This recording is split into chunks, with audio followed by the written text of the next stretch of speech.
You keep replaying the silence like it has a hidden message inside it. You read the last conversation again. You zoom in on the delay between texts, the coldness in their tone, the way their warmth seemed to evaporate without explanation. One day, they were close enough to memorize your breath. The next, they felt distant, abstract, almost untouched by what happened between you. And what hurts the most is not just the distance. It is the confusion, the not knowing, the feeling that someone could hold your face so gently, then act like losing you barely scratched their skin. That kind of silence does something violent to the mind. It turns memory into interrogation. It turns love into self-doubt. You start asking dangerous questions. Was it fake? Did I imagine the depth? How can someone care so much and then shut off like a machine? And beneath all of that, the question you almost do not want to admit is there. What could possibly reach someone who seems unreachable? Here is the brutal truth. The more you chase a dismissive avoidant for clarity, the safer they feel leaving you. Not because they are evil, not because they enjoy your pain, but because every plea, every emotional paragraph, every attempt to make them understand confirms the one thing their nervous system has been trained to believe since long before they met you. Closeness is pressure. Need is danger. And someone wanting too much from me means I am about to disappear inside them. So while you think you are fighting for connection, their body hears intrusion. While you think you are proving love, their brain registers threat. And once threat is activated, truth gets buried. Feeling gets buried. Even care gets buried. They do not respond from the heart anymore. They respond from defense. That is the part most people never understand. A dismissive avoidant does not always leave because they stopped caring. Many times, they leave because caring started to cost them nervous system stability. That is why it looks so cold. When intimacy deepens, something primitive can switch on inside them. The amygdala, the brain's alarm system, starts reading emotional closeness the way other people would read a locked room filling with smoke. Their body tightens. Cortisol rises. Their thoughts become sparse, clipped, survival-based. They begin to scan for escape, not because you are objectively unsafe, but because dependence itself feels unsafe. Being needed feels like being trapped. Being seen too clearly feels like losing control. And for a dismissive avoidant, control is not a preference. It is oxygen. So they deactivate. They become logical, busy, hard to reach. They convince themselves the connection is too much, too messy, too emotionally expensive. They focus on your flaws because flaws create distance. They numb tenderness because tenderness creates vulnerability. They pull away not only from you, but from their own longing. And here is where it becomes tragic. The very feelings that could bond them to you are the feelings that overwhelm them enough to make them run. Which means, if you are trying to change them through intensity, through emotional force, through proving your worth louder and louder, you are stepping directly into the mechanism that keeps them numb. Because pressure does not melt avoidance, it hardens it. But there is one emotional trigger that can change a dismissive avoidant forever. And it is not begging. It is not punishment. It is not making them jealous with cheap performances. It is not becoming colder than them in some theatrical game. It is something far more unsettling. It is when they feel your absence, without being able to accuse you of causing pain. That is the trigger. Not dramatic silence meant to manipulate, not strategic disappearing designed to provoke, but real emotional withdrawal from the role you were playing in their nervous system, the role of pursuer, reassurer, emotional supplier.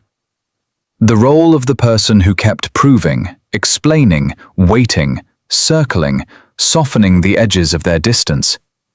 When that role ends cleanly, without revenge, without chaos, without one final attempt to drag understanding out of them, something disorienting happens inside the dismissive avoidant.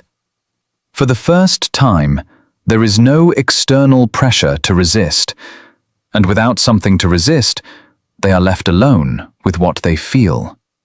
That is when the architecture of avoidance starts to crack. Because as long as you chase, they can focus on escaping. As long as you protest, they can focus on defending. As long as you keep reaching, they never have to confront the weight of your actual absence. Your pursuit protects them from grief. It keeps them activated in self-protection instead of reflection. But when you stop chasing in a way that is calm, complete, and self-respecting, the nervous system of the dismissive avoidant loses its familiar enemy. There is no message to dismiss, no emotion to outrun, no demand to resent. Just space, just stillness, just the eerie sound of someone no longer trying to enter. And that stillness can become deafening. At first, they may feel relief. This is important to understand. The first wave is often relief.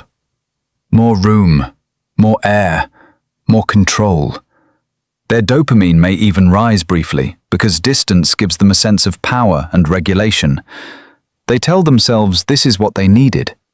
They throw themselves into work, routines, distractions, shallow conversations, screens glowing in dark rooms. They feel lighter for a moment. But the nervous system does not stay in relief forever when the bond was real. Because once the threat of closeness is gone, another feeling has room to surface. Loss. And loss hits avoidance differently. It does not always arrive as tears. It arrives as restlessness, random memories, a strange fixation at midnight, checking your profile without meaning to, hearing a phrase you used to say and feeling their chest tighten before their mind can explain it. They may not think, I miss them, at least not at first. They may think, why does everything feel flat? Why am I irritated? Why does nobody else feel right? Why am I suddenly thinking about someone I was so sure I needed space from? Because now the dopamine of distance starts wearing off, and what remains is the emptiness they were using you to outrun without even realizing it. That is the paradox of dismissive avoidance. They fear being consumed by connection, but once they are truly left alone, they often feel haunted by what connection gave them. Warmth, softness, aliveness, witness. The thing they pushed away starts to glow in memory, because memory is safer than presence. Memory cannot demand anything. Memory cannot need them back. So suddenly, the version of you they devalued in real time becomes precious in absence. This is why the emotional trigger is not your pain. It is your non-reactive absence. Not coldness, not cruelty, not games. Just the undeniable reality that your energy is no longer available for them to neglect. Imagine it. They wake up and instinctively reach for their phone. Nothing from you. No emotional aftershocks. No passive-aggressive line. No just checking in. No attempt to reopen the wound. The silence is clean. They tell themselves it is fine. They go on with the day. But your lack of pursuit follows them like a faint scent. Not because you are haunting them, but because your absence creates a mirror. And in that mirror, they begin to see something they spent years outrunning. The emotional cost of their own detachment. Now they start thinking in fragments. Why are they so calm? Why did they stop? Did I matter more than I admitted? Why do I feel this now, when I had every chance before? That is where obsession can begin. Not always dramatic, not always immediate, but real. Because what the dismissive avoidant cannot metabolize in closeness, they often ruminate on in distance. Once you are no longer there performing availability, their mind has room to reassemble you. And now, without the protective story that you were too much, they are forced to confront another possibility. Maybe you were not too much. Maybe they were overwhelmed by being seen. Maybe your love did not suffocate them. Maybe it exposed the places where they have been emotionally missing from their own life. That realization is destabilizing, because it threatens the identity they built around self-sufficiency. The dismissive avoidant survives by believing they do not need much, do not feel much, are better off alone, are above emotional dependency. But when someone quietly leaves with dignity, and the avoidant starts feeling their absence in the body, in the chest, in the jaw, in the sudden inability to relax, that old identity stops feeling solid. The nervous system starts asking for the very connection the ego rejected. And that is when the power dynamic flips. Not because you manipulated it, because you stopped feeding the cycle. Now they are the one checking, wondering, replaying, noticing the shape of your absence in ordinary moments. They go somewhere and think, you would have liked this. They hear a song and feel irritated because it opens something. They begin to sense how rare it is to meet someone who offered depth without trying to dominate them. Someone who wanted closeness, yes, but not conquest. Someone who cared enough to stay and then respected themselves enough to leave. That combination is unforgettable. And it is precisely what can change a dismissive avoidant forever. Not because it magically heals them overnight. It does not. Avoidant patterns do not evaporate because they miss you. Missing you is not the same as being ready for intimacy. But your non-reactive absence can force a confrontation they can no longer bypass. It can become the emotional event that breaks the illusion that detachment protects them from pain. Because now the pain is inside the detachment. And that is new. This is the part where many people sabotage everything. They feel the shift. The avoidant resurfaces. A text arrives. A breadcrumb.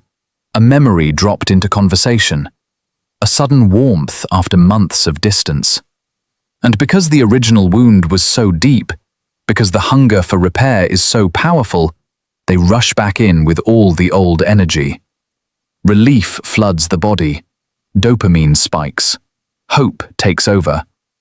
They start explaining again, overgiving again, monitoring again, emotionally positioning themselves around the avoidant's comfort again. And the pattern resets. The avoidant feels your availability return, and the old defenses come back online. The mystery dissolves. The consequence dissolves. The internal reckoning gets interrupted. You become the regulator again. The one absorbing the uncertainty, the one carrying the emotional load. And what could have been a turning point becomes just another cycle of almost. So hear this carefully.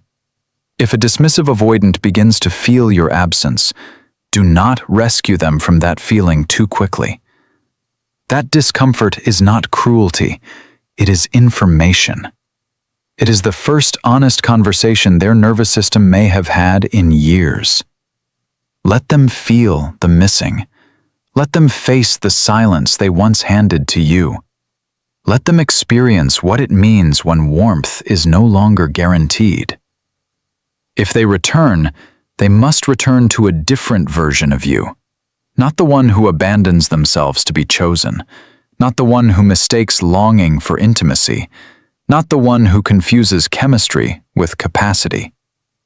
Because the deeper truth is this: the emotional trigger that changes them is also the emotional threshold that changes you. You were never meant to stay in the position of proving your worth to someone whose defenses only awaken in the presence of love.